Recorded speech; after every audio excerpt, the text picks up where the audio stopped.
Welcome to the Canadian Expat, where we continue on our journey speaking with Canadians and Canadian organizations abroad so that we might gain a bit of inspiration, obtain some advice, and perhaps hear a few cautionary tales. Today, we go to Milan, Italy.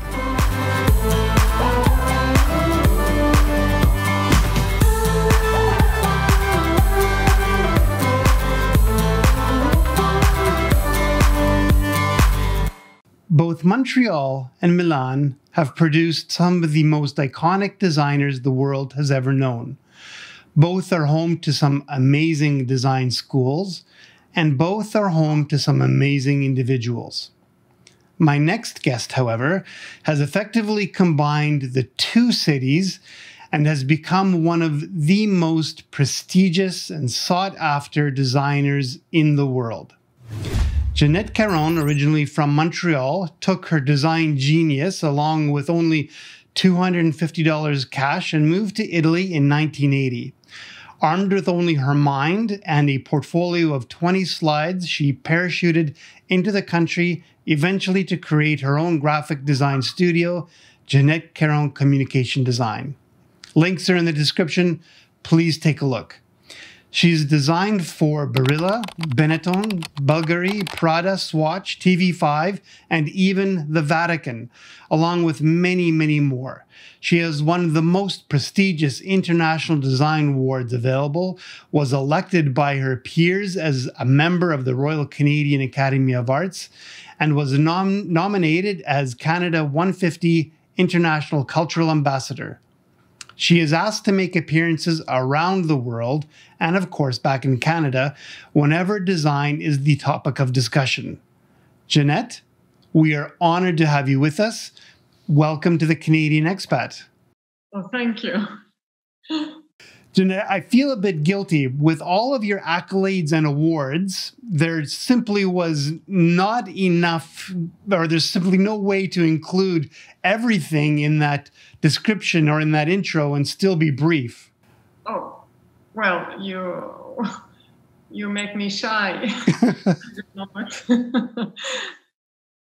Lots of people receive lots of awards. If you participate to contests, hopefully you can have awards. It's not every time, but sometimes you get the ones you really would like to have, like the Red Dot or Art Directors New York or graphists or mainly the RCA from Canada. This is very important for me because it's not only a graphic design award, it's an artist award. So there are in this association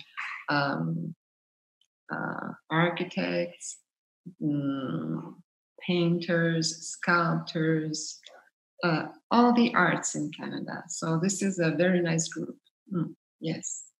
Janette, I would really like to get to some of your work, but first, if you're okay, I would like to ask about those first steps. So back in 1980, you arrived in Italy with virtually no money and, from what I understand, no language skills, but you had a burning desire to succeed. But it must have been terrifying, though.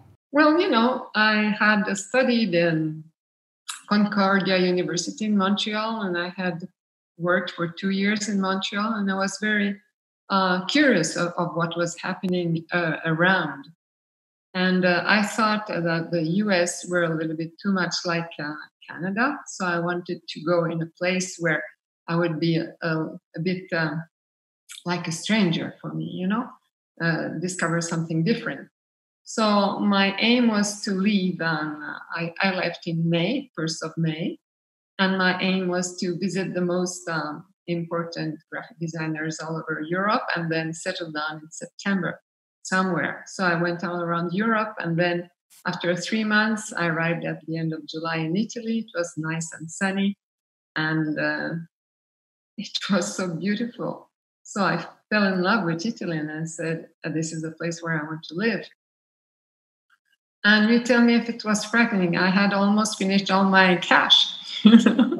I had left with a bit of money and some traveler's check, at that time.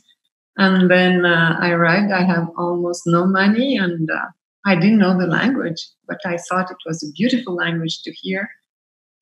Being French speaking, and I knew also Spanish and Latin, so it looks a bit like the whole thing. So the first thing I did when I left the train is going to a library and buy a little dictionary and put it here with a thread of,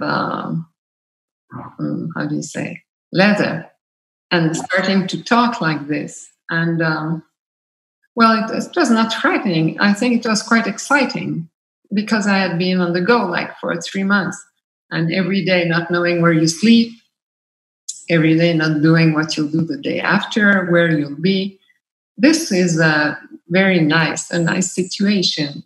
There are lots of freedom and lots of open mind, and anything can happen. You just be there, and it's lots of opportunities. Well, clearly a lot did happen, and some fantastic opportunities come about for you.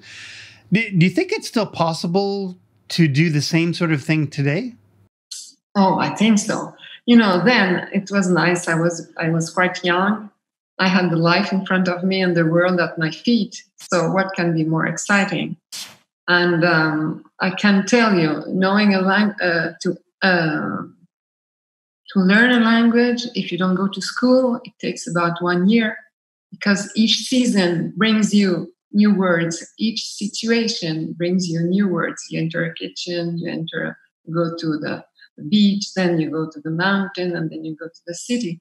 And it takes 1 year. And the thing is not so much learning the language, but learning the mentality, which is much more difficult. And it is very important because the codes are very different in Europe and in Italy than in Canada. So something's very simple, like holding a knife and a fork.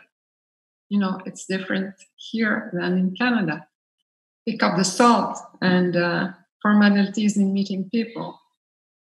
And I think the thing was that very important.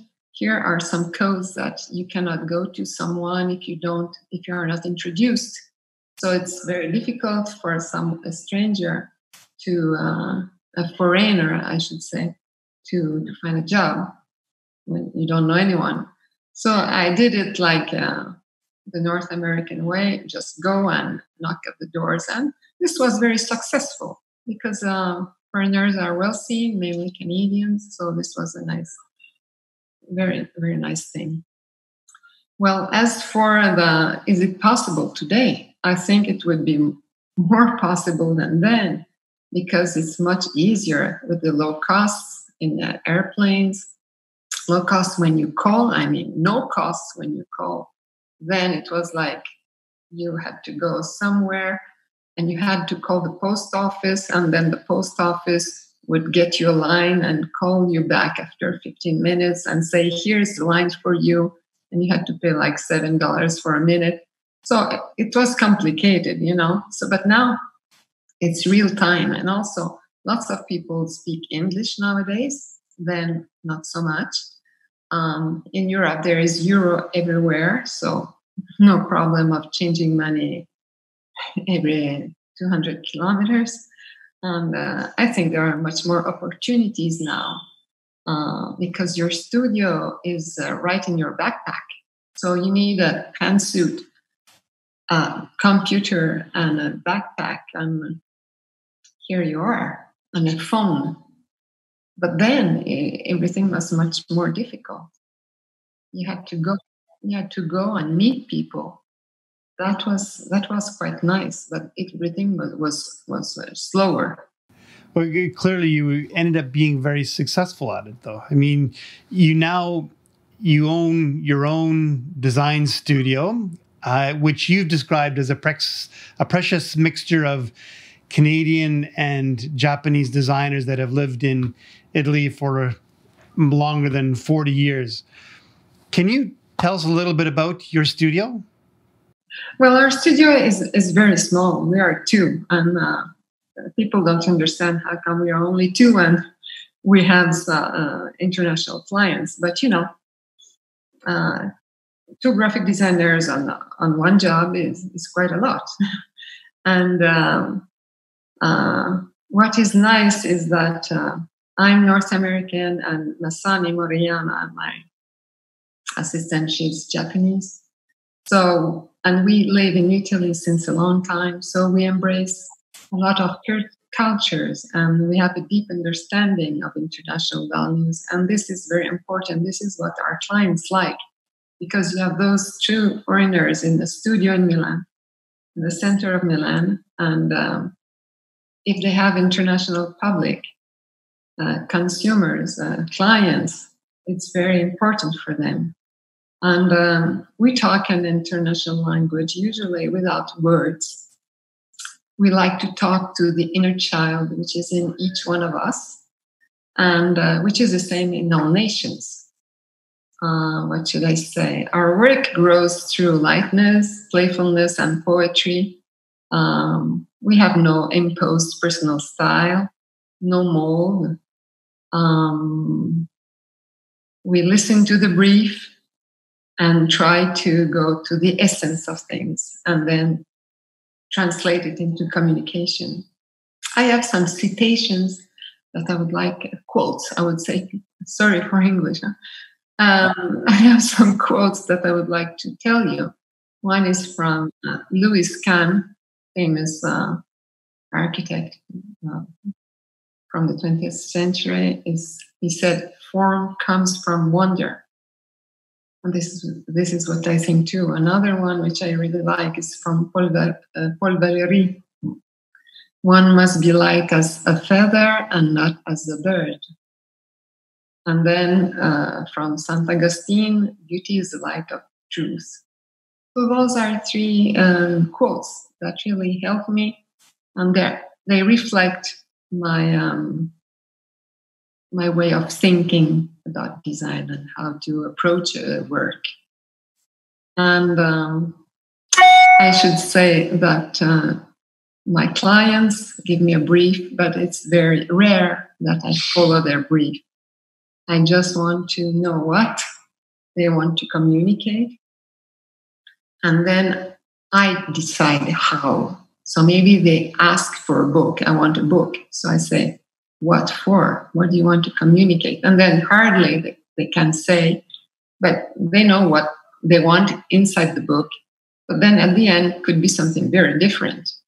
And this is what happened to some of my clients. And they are very grateful to me to try to see them in another manner, and to try to find in their work or business some qualities they didn't think of having.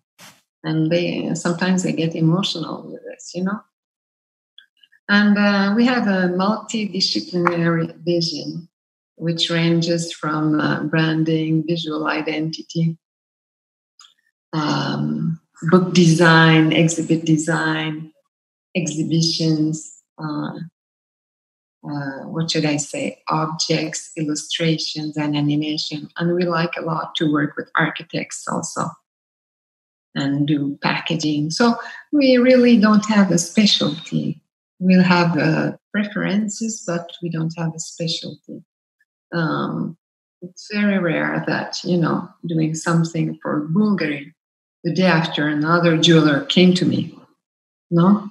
Or doing a potato chip packaging, the day after another one came, even though those two works were very successful. So it's maybe because I don't have, I don't know. Maybe because I never search for clients, they always come to me, and that's it. Yeah.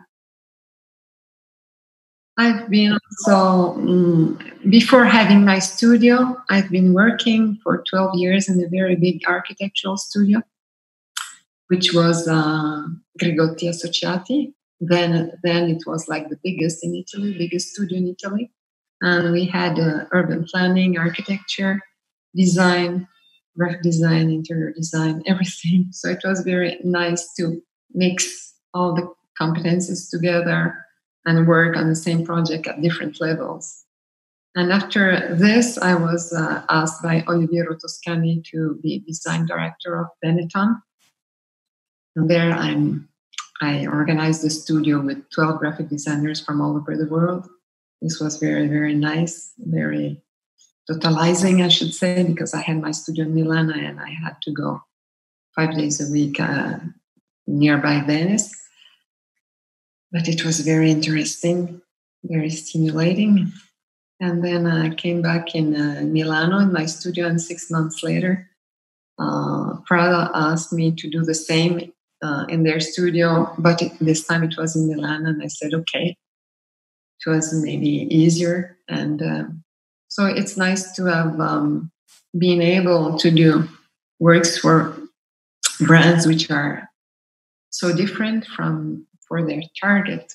I'd love to learn a little bit about some of your work, but in particular, I understand that you've done stuff for the Vatican as well, which must have been a huge honor for you. Can you tell us a little bit about that? It's really an honor for me to work for Vatican. First, we were very lucky because we work a lot with architects, with a studio architecture, which is just beside our studio. And we were lucky to be invited to a design competition for architecture of the Vatican Pavilion. We entered the competition together with the architects, and we had 3 clients together. One was the Vatican, one was the Holy See, and one was the Archbishop of Milan, Archdiocese, I should say, of Milan. So put 3 clients together, it's quite difficult, even though they are religious people. The theme of Expo was of Expo Milano, Universe of Expo 2015, was Feeding the Planet, Energy for Life. And they had asked to the Vatican what was their view about this. And the Vatican always participated to international exhibitions, even though we don't maybe remember. So they decided to take those 2 holy words. One is give us today our daily bread, so food for the body. And then food for soul was not by bread alone, man will live, but by every word of God. And those 2 writings were translated into 13 languages. So the pavilion was designed like a big parallelepiped, which was white, and it was not regular, so all crooked like this. And it was meant to be like a grotto where you go and pray. And so the architects decided on this big grotto and white. And I said, I see it covered with manna, like manna falling from the sky. And this manna would be like the 25 writings, holy writings on the walls. And it was white on white. And it was like not right on the wall, a little bit farther from the wall. So you could read them only with their shadows when there was sun. So this was quite interesting, and also with the light of the moon, you could see them. Yes, this was interesting. And then another thing, the pavilion was a rectangle, so the front was absolutely square, and it reminded us of the Vatican banner, no? So we decided to do like the door of the pavilion in material which was yellow, transparent, the half left. And in this way, it was very nice because at noon, with the sun entering through this yellow banner, you have a really beautiful magic light.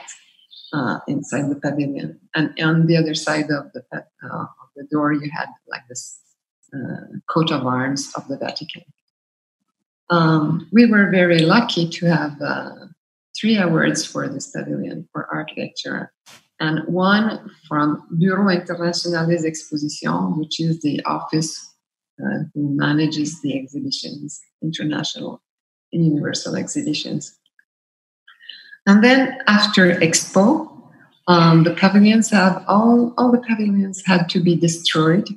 So I was very sad about this because this project was very important for me. It was bigger than me. I couldn't even touch the writings, even though I was jumping. This never happens for a graphic designer. And funny enough, the architects, when we finished this pavilion, for them it was a very small project. They worked on urban planning projects in China, and we had to design a stamp, So we just met in the center. Anyway, when they destroyed the pavilion, I decided I wanted to keep the writings because they were very important for me. After Expo, I decided to keep the writings, and I called the operation the Journey of the Word, Il Viaggio della Parola. And it's an operation of conservation, restoration, and relocation of the 25 writings, holy writings, scriptures, I should say. And the destinations are all over the world, are missions, charity houses, art parks, neighborhoods saved from corruption, churches. And now they are everywhere, a little bit in Italy, most of them in Italy. They're in Germany, in Africa, Guinea-Bissau, in China, Macau. There will be one which has been reserved by Vatican museums in the contemporary art section, and I am very proud of. And so we still have 2 French ones, 2 Russian, and 1 Polish, and hopefully 2 of them will go in Canada. We'll see. We'll see. And for this operation of the Journey of the Word, we already won 2 awards. So this is very nice. It's not a graphic design work now. It's very little graphic design, only the moment when you decide how to lay it out on the wall, and also what type of building you choose and the exposition of the sun. But it's an operation which is good for me at this point of my career to do something different of only layouts and potato chip bags or I don't know. It's nice. It's different, yeah. But I'm sure there are great things in store for your studio. Janette, I'd like to know about the future of Ginette Caron communication design. What's in store for you? Well, I think it's very easy. I never plan in advance because I never know what happens. I like to have a surprise. I don't remember. Surprise. I like to have surprise. So I'll continue to work with many different typology of clients, and which makes me very alert and on any subjects. I'll continue on personal research, personal design research. This rewards a lot myself and Masami, doing illustrations, animations, and little products, handmade. And I'll keep teaching. Here I'm teaching in Milan at Raffles University. And I'm a guest professor in Design University, really all over the world, in Italy, in Canada, Cyprus, where I'll go for a workshop in a few months, and France, Switzerland, India, China, Turkey, Tunisia. I really like to do workshop of 1 week. My specialty is about packaging.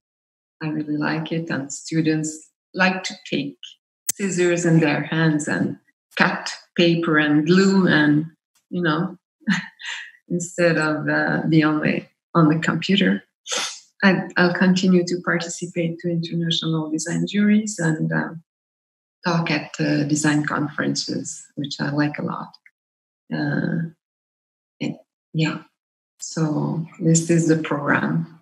And in the meantime, I'll go to yoga and do Tai Chi and walk in the mountains and go to exhibitions and go to Canada and elsewhere. Thinking about a Canadian perhaps that is in school now in one of the many design schools in Canada and is thinking about going abroad to get some international experience, much like what you did. What sort of advice would you have for that person? I would say it's very simple for me. I talk about my experience, which is the only thing I can say, but everyone has an elsewhere and where to feel free and free of mind. And this is very important to find it. You can find it just beside your home. But mine is Italy. And I think everybody has to find theirs. And if you find it, you have to be concentrated and do everything to be happy and serene. And keep in mind that every day, if you want, you have to decide if you want to stay where you are or if you have to leave. So I think that's it. Yeah. Janette, I don't want to take up a great deal of your time. Thank you so much for joining us. And for all those that are watching, thank you so much for watching. If you've enjoyed this, please click that like button. If you haven't subscribed, please do so. Again, Janette, thank you very much for joining us. Thank you so much, Alan.